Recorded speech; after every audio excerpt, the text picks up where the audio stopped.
আমরা সালাম দিব হচ্ছে এইখানে। এইখানে এই ছিদ্র বরাবর ভিতরে হচ্ছে রাসূল সাল্লাল্লাহু আলাইহি ওয়াসাল্লামের রওজা।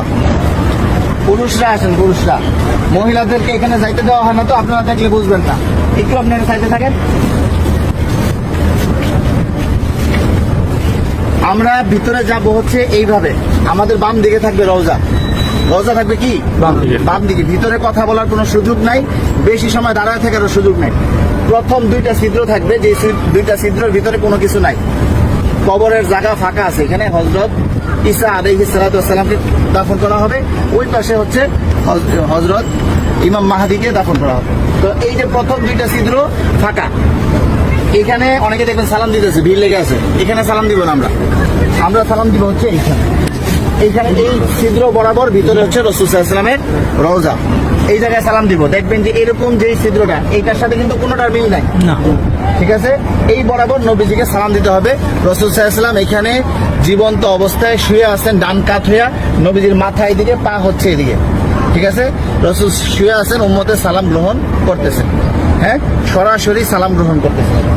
তারপরে এখানে আবু বকর রাদিয়াল্লাহু আনহুর কবর, এই বরাবর এখানে আবু বকর রাদিয়াল্লাহু আনহুকে সালাম দিতে হবে। কিভাবে সালাম দিব?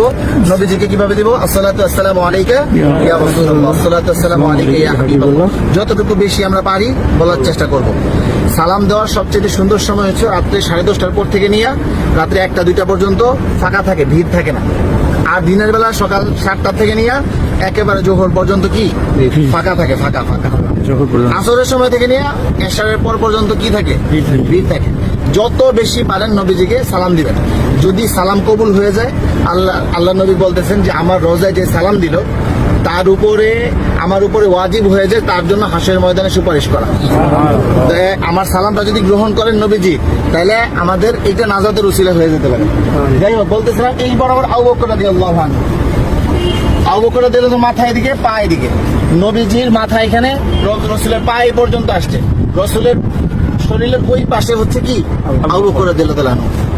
আবু বকর রাদিয়াল্লাহু আনহু ঘাড় বরাবর হচ্ছে হযরত ওমর রাদিয়াল্লাহু আনহু, উনি আরো ওই পাশে, ঠিক আছে। নবীজি এখান থেকে এইভাবে শোয়া, রাসূলের পরে হচ্ছে আবু বকর রাদিয়াল্লাহু আনহু শোয়া, তারপরে হচ্ছে হযরত ওমর রাদিয়াল্লাহু আনহু। এইখানে হযরত ওমর রাদিয়াল্লাহু আনহুকে সালাম দিতে হবে। তো এইখানে নবীজিকে সালাম দিব আমরা। আর রাসূলকে অনেক মানুষ আমাদেরকে বলছে না সালাম দেওয়ার জন্য, তো আমরা নিয়ত করবো যে আমাদেরকে যত মানুষ সালাম দিতে বলছে তাদের সকলের পক্ষ থেকে সালাম, আসসালাতু আসসালামু আলাইকা ইয়া রাসূলুল্লাহ, ঠিক আছে। তারপর আবু বকর রাদিয়াল্লাহু আনহুকে সালাম দিব, হযরত ওমর রাদিয়াল্লাহু আনহুকে সালাম দিব। তারপরে এখানে কোনো কিছু নাই, ফাঁকা আছে কবরের জায়গা ভিতরে, আমরা এদিক দিয়ে বের হয়ে যাব।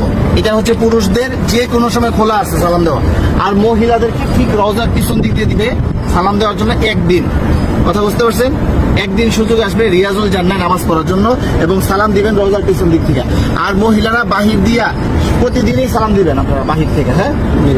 এই পাশে আসেন।